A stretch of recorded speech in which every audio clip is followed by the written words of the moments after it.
Sarah Jo Plucker in Reader's Digest tells a story of her father hiring a consultant to improve efficiency at his company. He hired a consultant, and the consultant brought together all the employees, and then he said, he gave a little analogy here. This was to stress the importance of following a set plan of engineering plans here. He gave this analogy. He said, let's pretend you're on the Titanic. The Titanic sunk and you managed to get to a lifeboat. And you're there in a lifeboat and it's cold, it's dark, it's misty. Which direction do you row? And then he said, now let's assume that the ship's navigator was on your lifeboat. He was one of the many that were on your lifeboat. Would you not listen to the navigator? He knows what he's talking about. And with that, most people, they understood his point. Oh, yeah, they get the point. Except for one gentleman in the back said, I don't know. He already hit one iceberg, and that was in a far more better ship than we've got now. And he kind of made a good point. See, when it comes to following people, we really need to ask a couple of questions. We need to ask, who is it that we're following? Why are we following them? What's the destination? Who is it we're following? What do we know about them? What does that say about me that I'm following them? And where are we going? Why do I need to go in this direction? Many of us, we strive to be leaders. We don't really think of ourselves as followers. As a matter of fact, I even teach that to my kids. I say to my kids, when it comes to the world, be a leader. Don't be a follower of the crowd. You lead others, but you follow Jesus. So we like to think of ourselves as leaders. After all, we envision leaders, leaders are people who maybe have some wisdom and energy, maybe some vision, some strength, and a lot of good things. And we think of ourselves as leaders, and we think of, maybe the appreciation and recognition or success. But we don't like to necessarily think of ourselves as followers. And so when it comes to leadership, there's all kinds of resources and information out there about how to be more effective in our leadership. And, there's classes and webinars and consultants and books upon books and news articles. And, here's just a couple of books, and you've probably heard of some of these books. The 7 Habits of Highly Effective People, Stephen Covey. From Good to Great, Jim Collins. Maybe you've heard of Leaders Eat Last, Simon Sinek. How to Win Friends and Influence People by Dale Carnegie. Or Emotional Intelligence by Daniel Goleman, and the list goes on and on and on. All these best-selling books of how to improve our leadership. There's a lot taught about leadership. Different leadership styles, whether you're going to be a visionary, a coach, autocratic, democratic, bureaucratic. There's all different types of ways to manage and lead people. And a lot of the information that's out there is, where do you best fit and what environment are you going to be leading people in? Some are, they're leaders because they were put that way. Others, they strove and they rose to the top. There's a lot of questions about, how do people get into positions of leadership in the first place? Was it earned or was it just given to you? Do you deserve it or not? And a lot of people, they want to be leaders. They want the followers. They want that recognition and success. And you just see that. How many followers do I have on Facebook or Instagram, and how many likes? And am I going to be known as an influencer? There's so many people striving for that. Not many of us see ourselves as followers, and yet, even the greatest of leaders, we are all following others. We do follow. Whether you recognize it or not, we all have times in our life when we're leading others, as parents leading children at the very least, and we are all following others. There's no one great leader over the whole world, well, at least an earthly one, that people are following. And so, even one of the greatest leaders, Alexander the Great, who's known for his military leadership and among other things, he might have been great to those who were following him at the time, and even to some looking back at his leadership skills. But to those nations that he was conquering and those individuals that he went in and took from and conquered, he wouldn't have been looked up to as a leader and as that great of an individual. And so what we need to do is ask ourselves, who are we following and who am I leading? And when it comes to that, when it comes to who am I following, how do we prioritize those different individuals that we're following? Why are we following them? How much time are we giving to following them? And what does it cost me in my life? And then we need to evaluate, who am I leading? At the very least, again, parents need to recognize you're leading your children. How am I doing that? How much time am I investing in that? And as Christians, we recognize that Jesus refers to all of us as sheep. There is only one person who can lead us and navigate us through this life into the afterlife, and that is Jesus. He says, I am the good shepherd. I am the gate for the sheep. And so he refers to all people as sheep. And there are others out there who are trying to steal the sheep. And, Jesus referring to, at the time, the religious leaders of the day. And ultimately, we think of the evil one that we can't see, the prince of this world, and that is Satan. And so if we're aware of that as Christians, we're aware of this, that Jesus calls us to lead others. He calls us to be lights to the world, to go and make disciples, to lead others as we follow him. And he gives us some tools and some understanding in how to do this. And so we're going to dive into some scriptures and take a look at biblical leadership. Now, world leadership, there was an article at Time put out October 30th, 2019, and this was by Andrew Roberts. And this was entitled 10 Lessons from History About What Makes a Truly Great Leader. What makes a truly great leader. Energy, ability to plan and to adapt, great memory, some luck, some understanding of public sentiment, well-timed unreasonableness, steady nerves, inspiring persistence, empathy, and political awareness. And these are some of the things that, on this list of what makes great leaders. But when you look at this list of what makes a good earthly leader, it's a lot different than what God views as good leader material. You see, when they were trying to choose David as king and they're looking at all the brothers, God says, don't look at the outward appearance. God looks at the heart. And see, God looks at individuals in a different way than we do. Often, leaders that God had chosen, they were ones who were humble, who were faithful. They were ones that weren't expecting to be called to lead. We think of that with Moses. Moses, he said, Lord, I can't do this. Please, Lord, send someone else. Exodus 4:10 and following. And, God gets kind of mad, He says, now go. And Moses, he was reluctant to be a leader. David, he kind of just stumbled upon leadership. He went to kind of deliver lunch to his brothers on the line when Goliath was there. And he overheard Goliath and he was talking to some of the soldiers. And the soldiers brought him to Saul. David wasn't saying, let me speak to Saul. I need to go fight this guy.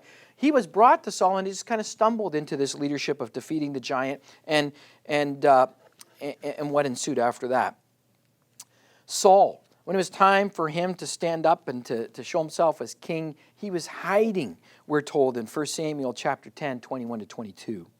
Gideon, in Judges chapter 6, verse 15, there's Gideon, and he said, please, Lord, how can I deliver Israel? He says, look, my family is the weakest in Manasseh, and I am the youngest in my father's family. I mean, it's like, I can't do this. And also Jeremiah. In Jeremiah chapter 1, around verses 4 through 8, this is what we read. The word of the Lord came to me. I chose you before I formed you in the womb. I set you apart before you were born. I appointed you as a prophet to the nations. But I protested, oh, no, Lord God. Look, I don't know how to speak since I'm only a youth. And God had to, confirm and affirm Jeremiah that he was chosen and that God would be with him. So a lot of these individuals, they're not ones who trained and they're like, okay, I want this position, and they applied for it. And God sees people differently than we do. We see that again. Mary blessed them of all women. The angel comes to her and she's scared. She doesn't understand. She's not expecting it. And of course, the apostles. How could they ever have expected to be chosen to lead the greatest institution the world would ever know, God's church? And it started with Peter on the day of Pentecost.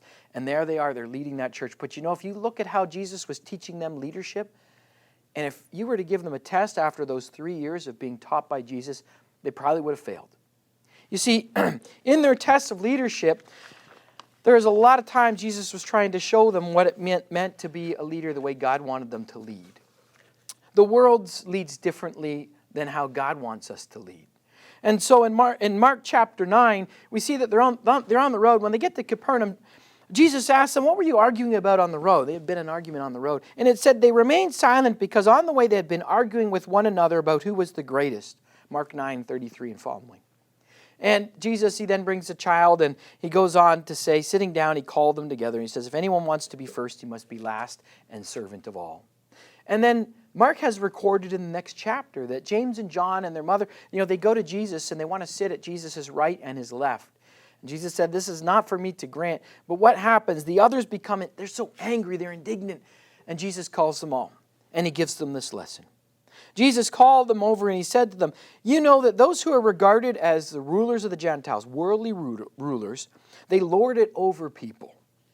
And he said, and those in high position act as tyrants over them. They usurp their authority and their power, and they're not always nice to others. They use that power. Not so with you, Jesus says. He says, but it is not so among you. On the contrary, whoever wants to become great among you must become your servant. And whoever wants to become first among you must be slave of all. And then he says this in Mark 10, verse 45. For the Son of Man did not come to be served, but to serve and to give his life as a ransom for all. He reflects on his very own example of service.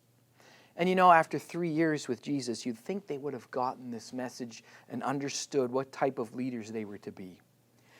The Sanhedrin, when they met these men in Acts 4 and 13, I believe it is, they called them ordinary, unschooled, untrained men. They weren't leadership material in the eyes of the world.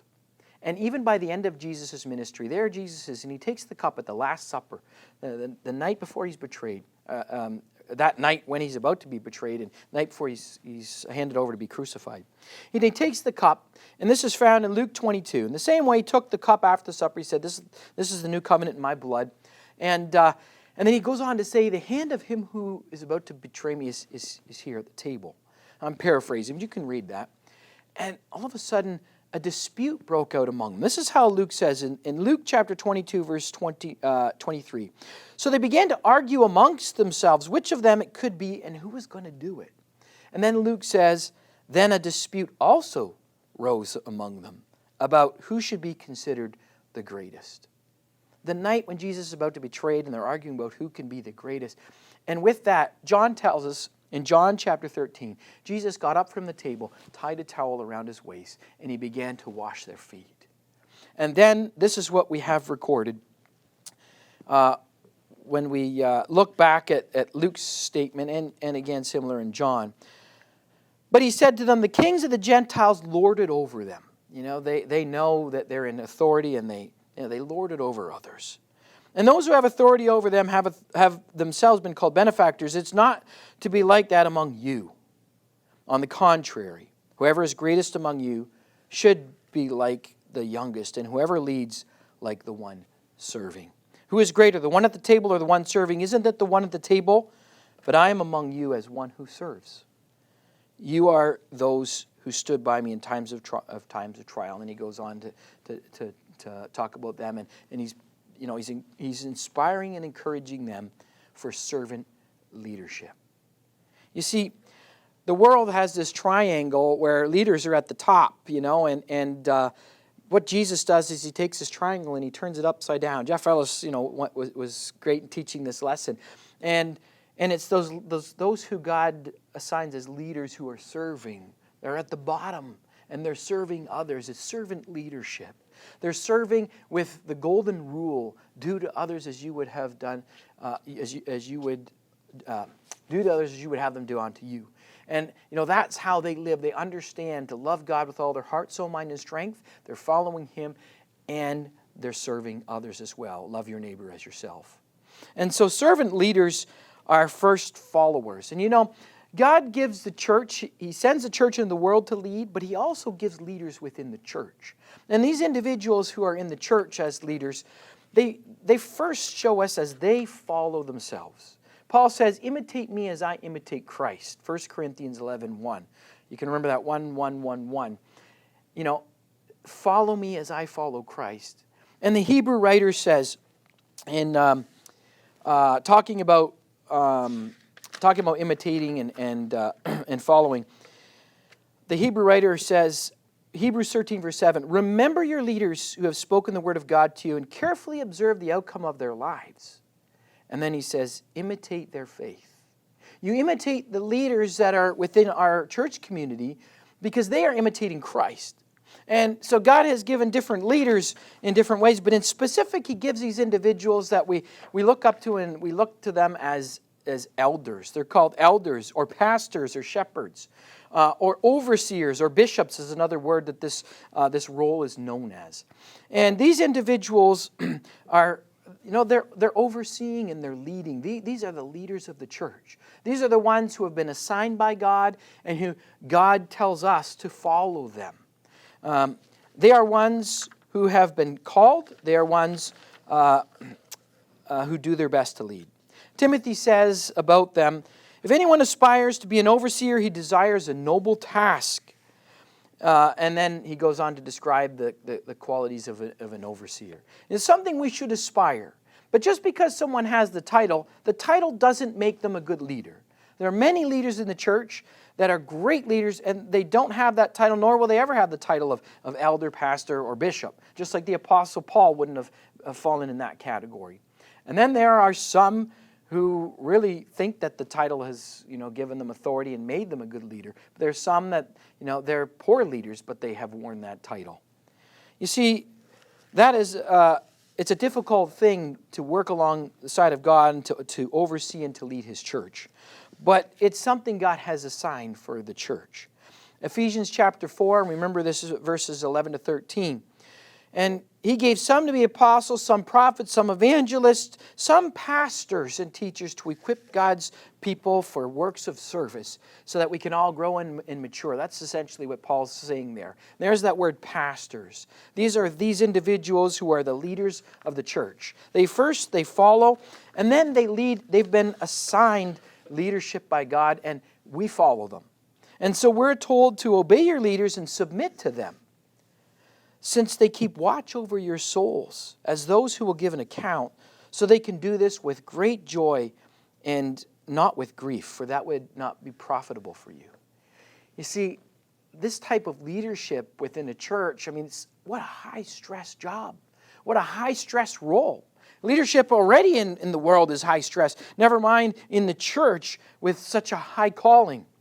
And so it's high stress, high burnout, and it would be better for us when we help to support them and recognize their role and recognize their leadership, that they are leading because they have fit certain qualities that God has highlighted. And so we follow them. Remember, your leaders, imitate their faith. And to the elders who are good leaders, they are to be considered worthy of double honor. We are to honor them. And especially those whose work is preaching and teaching. God identifies these individuals, and here's what He says about them in Titus, and specifically in Peter, where Peter talks about this role. In Titus, an overseer of God's household must be blameless, not arrogant, not hot-tempered. There's a story to managers in the world, story of the baby whale, where the mother says to the baby, be careful when you go up to blow off some steam, because that's when you're most likely to be harpooned. So, these individuals in the church, they're not to be hot-tempered. You're not blowing off steam at other people. These are, again, servant leaders who are patient, who are kind, who are following, really, agape love. And the list goes on. Not hot-tempered, not a bully, not greedy for money. Not only are they not greedy, but they are hospitable, so they are giving.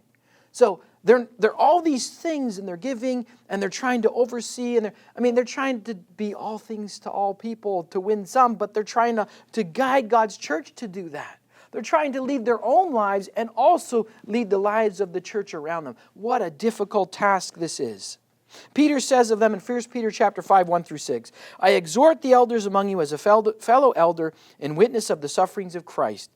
He goes on to say, shepherd God's flock. So he's elder, overseer, and shepherd are all mentioned in this one verse, in this one chapter and verses context.